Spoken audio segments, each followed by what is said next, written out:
PM पद के कितने उम्मीदवार? जी हां, 2024 के लोकसभा चुनाव में एनडीए से मुकाबला करने के लिए बने आईएनडीआईए गठबंधन में पीएम पद के उम्मीदवारों की भरमार है।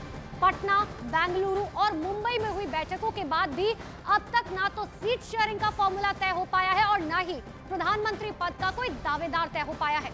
हालांकि इसी बीच रोज नए नए दावे सामने आ रहे हैं। कभी कांग्रेस राहुल गांधी को प्रधानमंत्री बनाने की मांग करती है, तो कभी जेडीयू नेता नीतीश कुमार को पीएम मटेरियल बता रही है। क्या चल रहा है आईएनडीआईए गठबंधन में, एक रिपोर्ट के जरिए आसान शब्दों में समझाते हैं।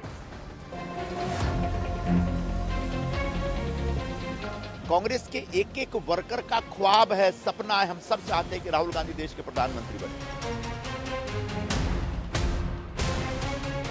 जो पूरे देश का, बिहार का नेतृत्व तो कर ही रहे हैं, पूरे देश का नेतृत्व करने के लिए आज खड़ा है। राहुल गांधी, नीतीश कुमार, ममता बनर्जी, शरद पवार, उद्धव ठाकरे, अरविंद केजरीवाल, कुर्सी दावेदार अनेक। कांग्रेस चाहती है राहुल गांधी प्रधानमंत्री बने, जेडीयू चाहती है नीतीश कुमार प्रधानमंत्री बने, समाजवादी पार्टी चाहती है अखिलेश को मौका मिले और आम आदमी पार्टी की चाहत है कि अरविंद केजरीवाल को प्रधानमंत्री पद का उम्मीदवार बनाया जाए। प्रियंका चतुर्वेदी से पूछेगा प्रियंका कक्कड़ क्या कह रही हैं, प्रियंका चतुर्वेदी कहेंगे उद्धव साहब को बनना चाहिए। तो सबके मन में, तो पर आप ये सोचिए, एक भारतीय जनता पार्टी है जो डर डर कर एक ही नाम ले सकती। आप मुझसे पूछेंगे तो मैं तो चाहूंगी अरविंद केजरीवाल जी हो प्रधानमंत्री के उम्मीदवार भी। विपक्ष के नेताओं के पास इतनी सारी वैरायटी है कि प्रधानमंत्री पद का उम्मीदवार कौन होगा ये चुनना बहुत ज्यादा मुश्किल हो गया है। सबकी अपनी अपनी दावेदारी है। मोदी विरोध में विरोधियों ने कुनबा तो जोड़ लिया, लेकिन इस कुनबे में अब तक ना तो सीट शेयरिंग का फॉर्मूला तय हुआ है और ना ही एक चेहरे पर सहमति बनी। इन सबके बीच नीतीश की पार्टी जनता दल यूनाइटेड ने नीतीश कुमार के लिए प्रधानमंत्री पद की उम्मीदवारी पर दावा ठोक दिया है। आप सबों ने एक ऐसा नेता इस देश को, बिहार को दिया है जो पूरे देश का, बिहार का नेतृत्व तो कर ही रहे हैं, पूरे देश का नेतृत्व करने के लिए आज खड़ा है। विपक्ष के गठबंधन में प्रधानमंत्री पद की उम्मीदवारी को लेकर नीतीश से जब जब सवाल किया गया, नीतीश सवालों को टालते रहे। लेकिन अब नीतीश की पार्टी के अंदर से पीएम पद के लिए दावेदारी पेश होने से विपक्षी गठबंधन में असमंजस नजर आने लगा है। देखिए, हमारे पास लल्लन सिंह जी या नीतीश कुमार जी या ममता बनर्जी, राहुल गांधी जी, हमने हमेशा कहा इंडिया अलायंस में कोई डिक्टेटरशिप नहीं है, डेमोक्रेसी है। हमारे पास चॉइस है प्रधानमंत्री पद के लिए। बस मैं ही बनूंगा, मैं ही झंडा फहराऊंगा नेक्स्ट ईयर, ये नहीं है। जनता के लिए चॉइस है, जनता के लिए चॉइस है, कोई भी बन सकता है। जेडीयू से पहले संजय निरुपम राहुल गांधी को, प्रियंका चतुर्वेदी उद्धव ठाकरे को, प्रियंका कक्कड़ केजरीवाल को और एसटी हसन अखिलेश यादव को प्रधानमंत्री पद का उम्मीदवार बनाए जाने की मांग कर चुके हैं। कांग्रेस के वर्कर कहने से कहीं सकुचा नहीं रहा है। कांग्रेस के एक एक वर्कर का ख्वाब है, सपना है, हम सब चाहते हैं कि राहुल गांधी देश के प्रधानमंत्री बने। प्रियंका चतुर्वेदी से पूछेगा प्रियंका कक्कड़ क्या कह रही हैं, प्रियंका चतुर्वेदी कहेंगे उद्धव साहब को बनना चाहिए। तो सबके मन में, तो पर आप ये सोचिए, एक भारतीय जनता पार्टी है जो डर डर कर एक ही नाम ले सकती। आप मुझसे पूछेंगे तो मैं तो चाहूंगी अरविंद केजरीवाल जी हो प्रधानमंत्री के उम्मीदवार भी। और कुल मिलाकर इंडिया गठबंधन में प्रधानमंत्री पद की उम्मीदवारी को लेकर नई रेस शुरू हो गई है। पिछले 3 बैठकों से विपक्षी गठबंधन के नेता एकता का लगातार दावा तो करते आ रहे हैं, लेकिन गठबंधन के नेता के नाम पर जितनी पार्टियां उतने सुर सुनाई दिए। गठबंधन में सीट शेयरिंग के फॉर्मूले पर भी अब तक तस्वीर साफ नहीं हुई है।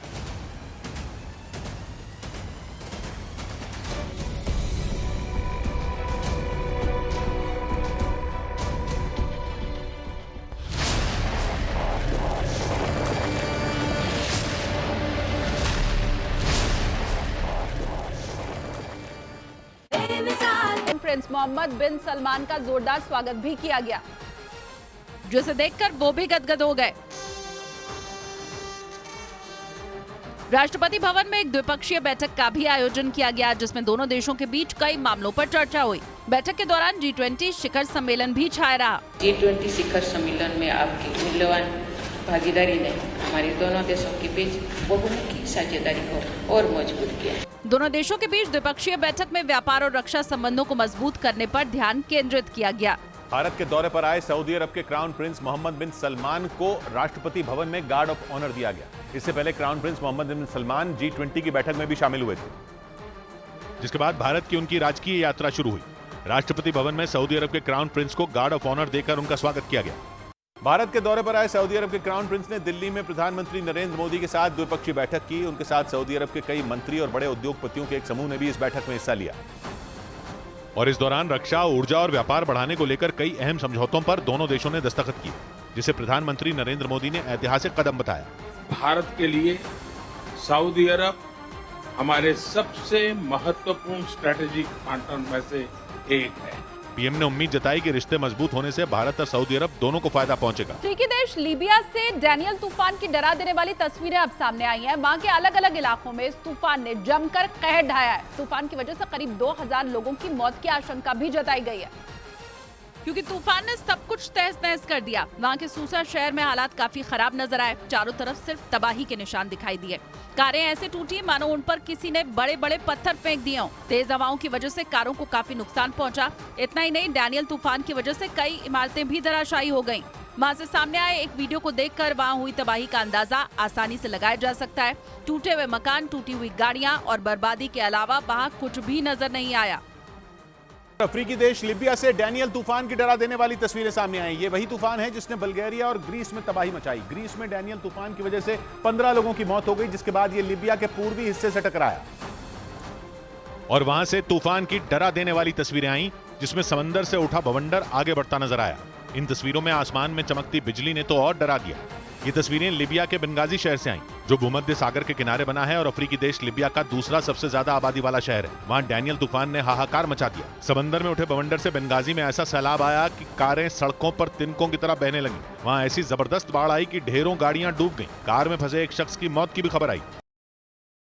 लीबिया की सरकार को वहां के समंदर के किनारे बसे इलाकों में इमरजेंसी लागू करनी पड़ी। डैनियल तूफान भूमध्य सागर से उठा और उसने इसके किनारे बसे कई देशों को चपेट में ले लिया, जिनमें लीबिया भी शामिल हो गया, जहां ग्रीस और बल्गेरिया जैसी ही तबाही हुई, क्योंकि डैनियल तूफान तुर्की, बल्गेरिया और ग्रीस से होते हुए लीबिया पहुंचा और वहां के बेंगाजी शहर में 50 से 250 मिलीमीटर के बीच बारिश हुई। डैनियल तूफान आयोनियन सागर में लो प्रेशर सिस्टम बनने की वजह से आया और आयोनियन सागर भूमध्य सागर का हिस्सा है। जहां उठे इस खतरनाक तूफान ने उन देशों में आसमानी आफत ला दी जहां आमतौर पर इतनी बारिश नहीं होती।